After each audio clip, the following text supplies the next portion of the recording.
Today we come back with external development, and been a while we don't talk about sociology.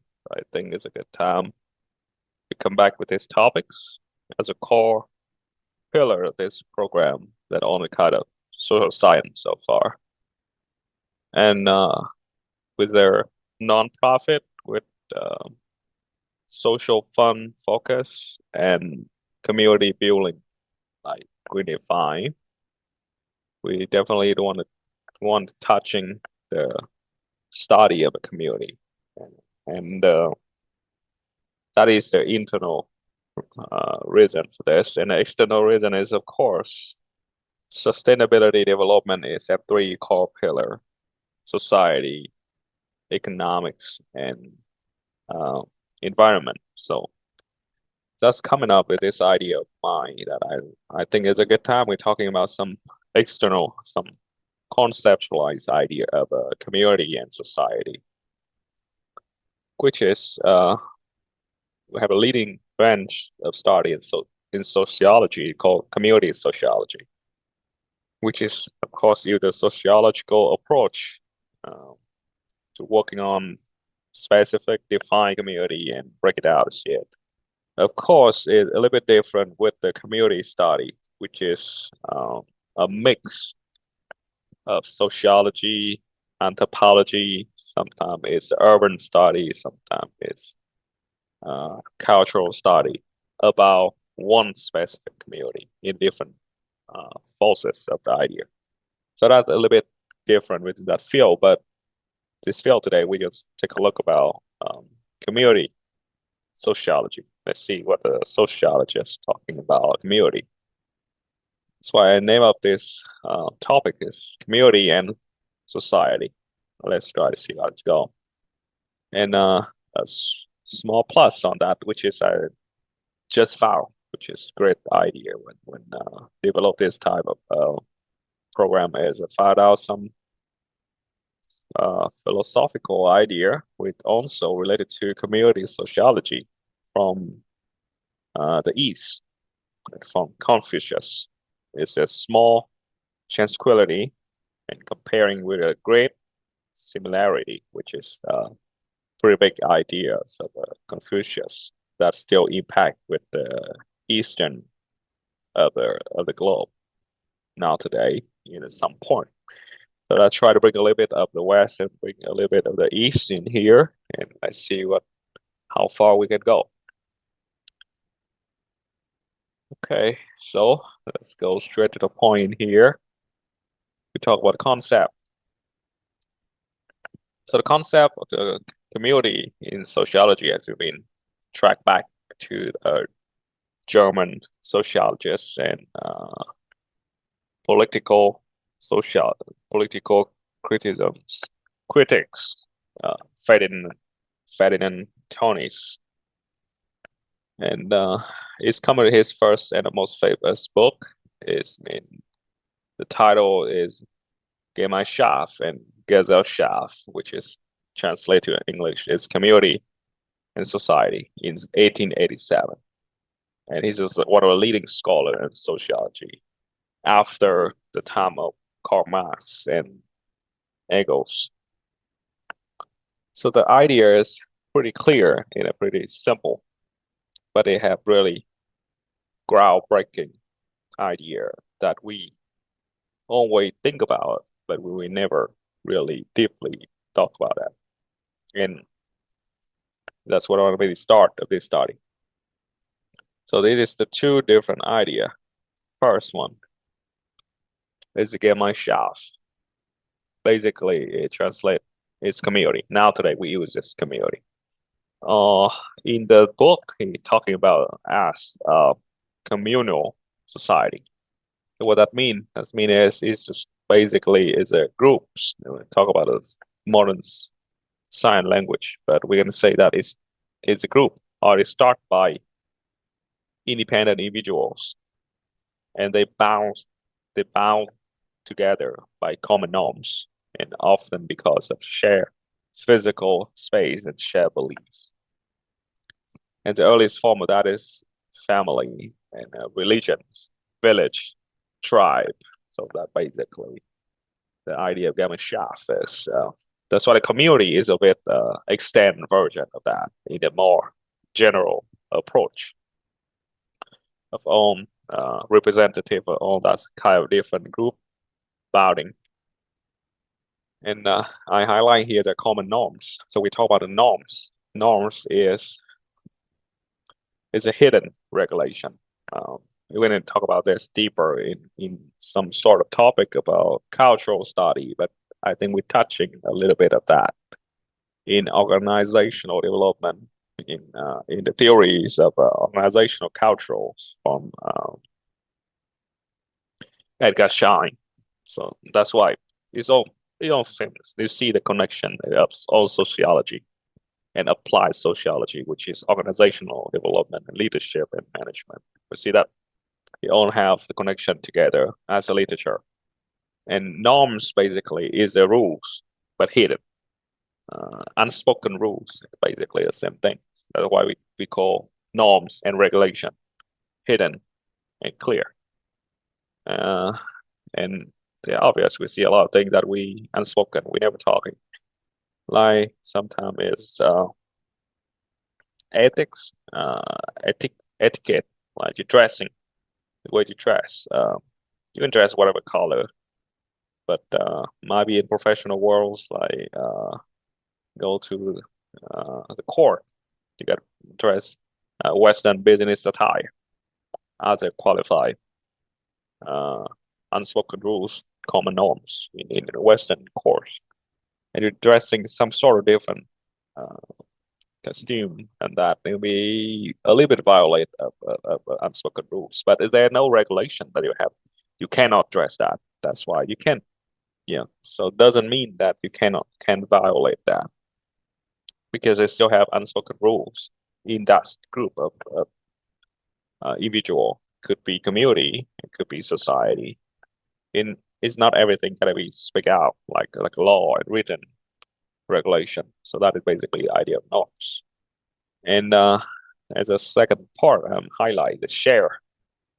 The word of sharing is important. The key idea of community is a group of sharing community.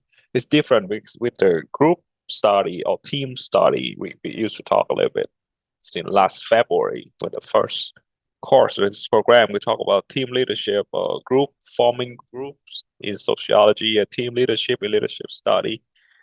So the idea of teams and group is smaller than community, and they have target, they have goals, they have skill, they have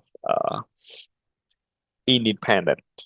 But when we see the bigger picture community, we don't focus on the purpose. We don't focus on the goal so much. We focus on the sharing inside and the way we're bounding with each other. Right? We're bonding, we're connecting to each other. That's a community idea. It's more about commute, about sharing, about connection, about strong tight. And it starts with physical space. The way it's important of that, because we live close to each other, face to face. We create more emotional, social, biochemical reaction, some sort of that, which is cannot sharing by other non-physical community like internet, social media. That's why social media we never can compare with the community, the real community, physical community, or physical material society, because we don't have a touch base. We have to see each other, to see the reaction, the changing of the phase, the heat, all that chemical stuff, signal, whatever the different language in different field of study they say. But physical interaction is something classical and groundbreaking in the community development. I call it sharing belief. Okay, belief is something is metaphysical, right? Belief something outside of the physical world. It's something in our mind and in our heart, and something is belief. Is sometimes is get further and beyond the rational, which is when talking about that later in the Gesellschaft.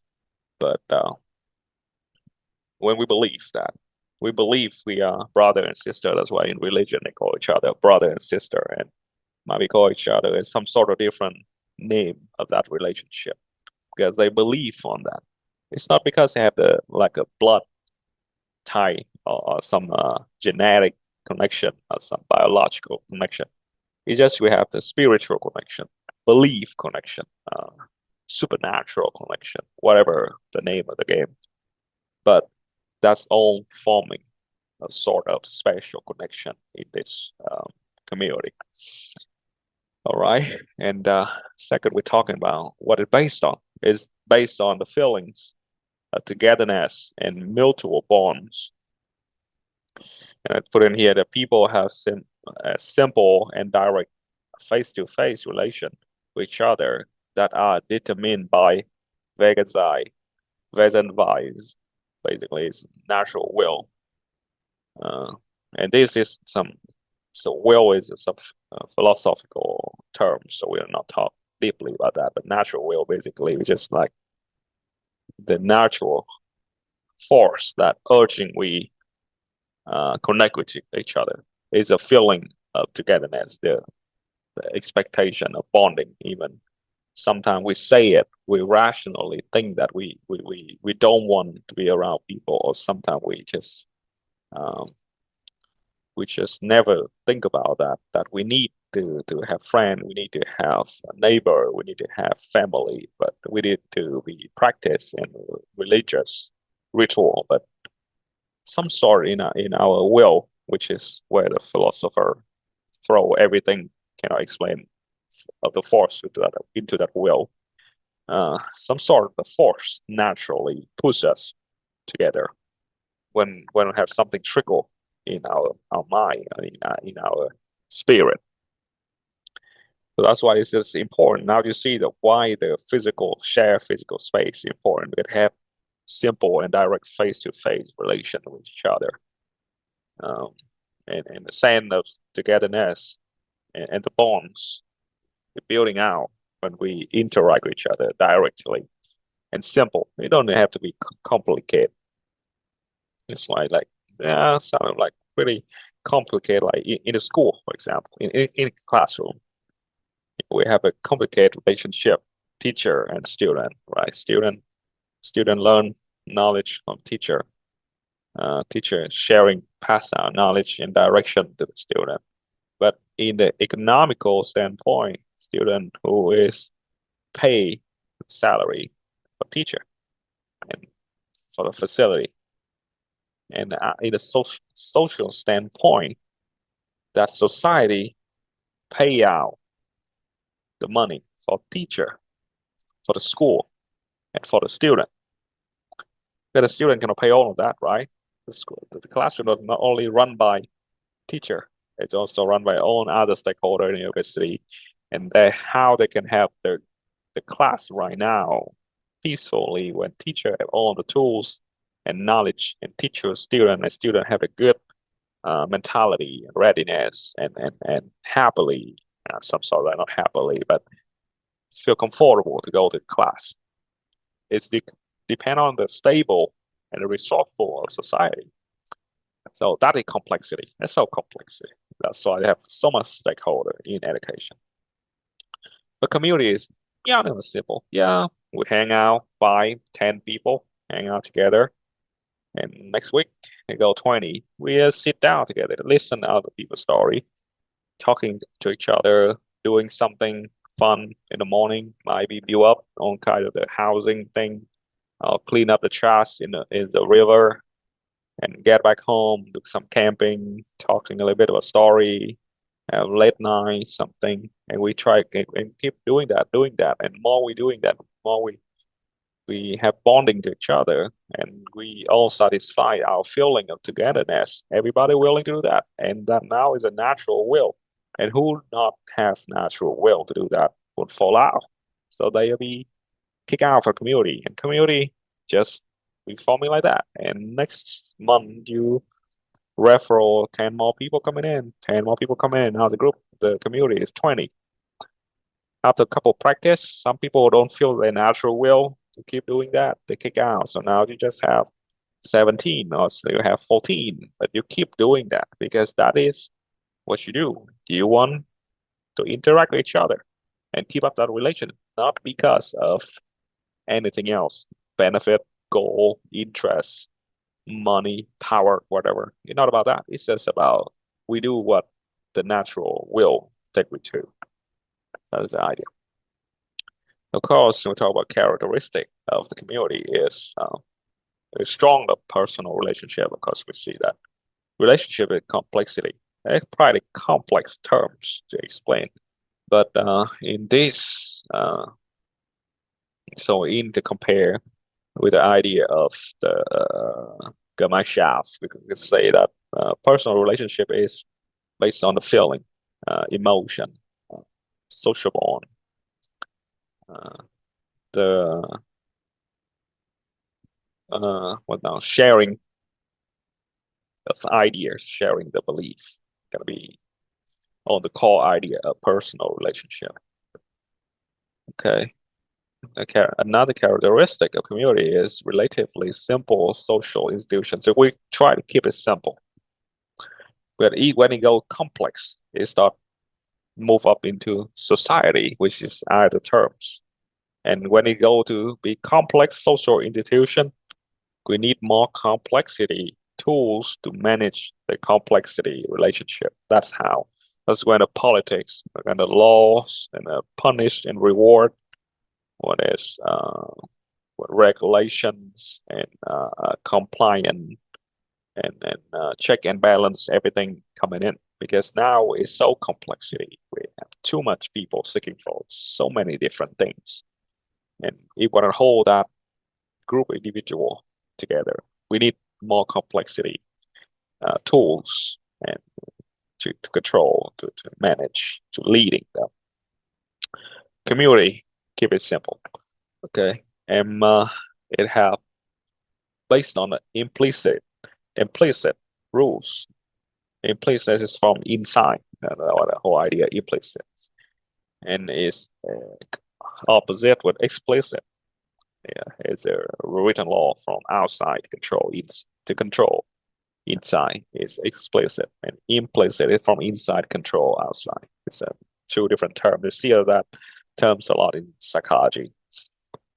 So we can call norms implicit rules. So basically, just we silently agree and disagree in some point of the idea based on our internal belief of that natural wills and beliefs. And one more point characteristic of this community is that existence of the group is a key goal of the member. So the member coming into the community or forming the community to satisfy their feeling of togetherness, and they expect to bond to each other and want to share the idea. And without the community, where are they going to share, right? They can share with someone, they can share with the family, but how long will it last? How about sharing with other peer, right? How long sharing with other people outside the community? Because outside the family, because family is something that bond with us for so long. We gotta seeking for other people, other self, right? Outside the internal self, we forming from the family. So we seek for other. We jump out of community to the society. The society have too much variance, so complicated. Well, how we gonna get it? We're so tired to wearing so much different persona in that. And what do we gotta do? We start to control ourselves and seeking for a group of people that just want to be bonding each other, and when we hang out with them in a day, we feel comfortable, we feel the togetherness, we fulfill, and we want to come back no matter what, even if we have to pay money to come back. And we want to keep that sense, collective sense and experience, and resources exist. So that's why we want it, right? And we just don't want the benefit of that one time. We want it exists all the time, like other relationship we have with others, sort of socialization agency that we try to do. And we have a last idea about equilibrium. So basically, how that we're forming the community, right? It starts from the morals, and then conformism, and then exclusion, right? Basically, they're quite straightforward. The moral is just sort of like an internal value. Moral theory, basically, it's a value theory. I don't really think. Talk about that. And that's how we're holding together. You come in here just seeking your value and comfortable, right?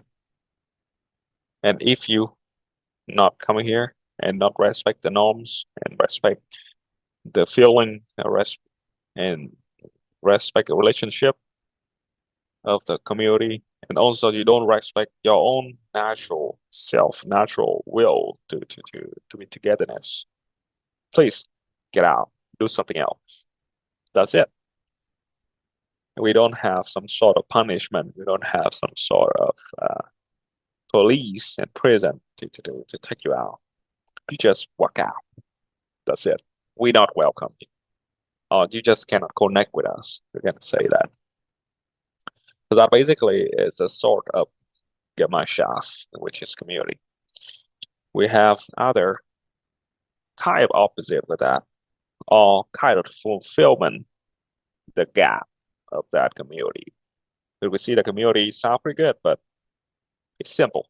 It cannot scale up. So how does scale up look like? The scale could be like in a Gesellschaft, which is society, it's a modern language, or associational society, which is the associate. What we mean by associates, which is a group of individual with the seeking for self-interest, join a group and create a sort of membership, which is each member seeking their own goal, and they come in together to pursue it somehow by collective resort. Business, networking association is something. It's just something we're seeking of. What else? State, country, basically the same thing. That we seek individual. And with this complexity, it requires specialization, a professional role to hold them together, so hold all the member together, hold all the self-interest individual together. And how to hold it together when we have limited ability of controlling people, right? If you control individuals so much, if you violate human rights, you cannot do that. And you just have full connection with each individual. Yeah, in a modern psychological standpoint, you just can't do it with 9 to 13. How about 1 million? How about 100 million? How about 330 million? How about 1.6 billion? How many professional role we need to control that much of people, right? This is a big question, and a lot of philosophers already answer it based on the political philosophy, political science, right? Leviathan, Thomas Hobbes, based on that social agreement, civil society, Hegel. There's a lot of ideas for all there, but basically, we need to have the formal structure to maintain that group of people to move in the same way. Basically, the same idea with organizational development. Every organization needs a structure. Without structure, you just a group of individuals. You don't know what you're doing. You might doing sometime, and you fall it off. But they keep doing that and doing that and achieve something without formal structure. It might be community. That's why there's a lot of community movement out there, and the majority of that is for system of belief. It could be healthy. lifestyle community. Could it be sustainable community? That's pretty big movement. It could be artistic community. We focus on art, an art lover, right? Intellectual community, we just focus on rational thinking, intelligence, and knowledge. So that is the whole different idea. But now we just focus on other community. How you can do that without formal structure, like business, right? How you can do it, the group of business, without a formal structure. That when the CEO tells you what to do for the benefit of the group, you don't do it, and you end up that violate one month or of regulation, and the whole business collapse just because you is seeking your own interest. That's why the owner lying and compliant issues need to be controlled from up to down. We are human beings. We're seeking our own interests, our own pleasure, and we have limited knowledge and limited worldview based on our very different background and life story. It's only formal structure is the way we can hold up together. And that formal structure, how we can hold it, is hold. And this society, an associational society, is the creation of the will, which is rational will. And it's pretty clear, will is a force, special force in all of us, and rational is the way we think. Rational will is just basically based on your rational thinking to really forcing us coming together. Is the thing that's totally different with natural will. That's why it's a key idea. Like this two system is so different. And of course, characteristic of this society is impersonal secondary relationship. Impersonal, I mean, it not take personal. It not take from inside. It's from outside. And it's a secondary relationship, right? What the primary relationship? Primary relationship is relationship each other face to face, right? But secondary is you to the group, you to the rules, you to the organization. That is the key idea. You don't have much sense of togetherness. Sometimes you have, and sometimes you have it with the group of office students you hang out with after the working hour, more than during the time of working, right? And you don't feel much of bonding. That's why they need the practice of bonding in the business. Because in business, you don't do bonding. It's just seeking for interest. It's not the place to making friends. You're making friends outside the work time. When you escape of the structural system, that's where we build up relationship, build up feeling, build up the sense of togetherness. And of course, they have strong social institution. You need a strong institution. Institution basically is a formal structure and be well established and maintained. So it's been an institution. And how we maintain it? By explicit rules, which is written law, pretty clear. That nothing else is that have different approach of the idea.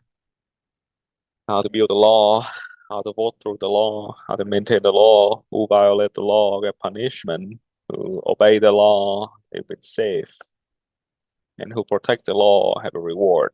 Basically, it is. And members of this type of Gesellschaft is seeking for individual aims and goals. Pretty clear. Because that idea of rational will. We're rationally seeking for our individual goals. All right, equilibriums, how to maintain it for our police, for laws, for tribunals, for our prison. Yeah, why? Right, you need enforcement for some outsider to do that. Either laws to make sure people have well behaved, with tribunals to make sure the fairness in the relationship, and we need prison to isolate the non-listening people, or the outsider, the outliner, whoever it is. So that's a basic idea of Gemeinschaft and Gesellschaft. It looks so similar because it's all created by human, but the core idea of that is different. But we need both of this to maintain our social self and fulfill our natural self and rational self. That's how whole idea of the Ferdinand Tönnies and his picture. Pretty great, groundbreaking study.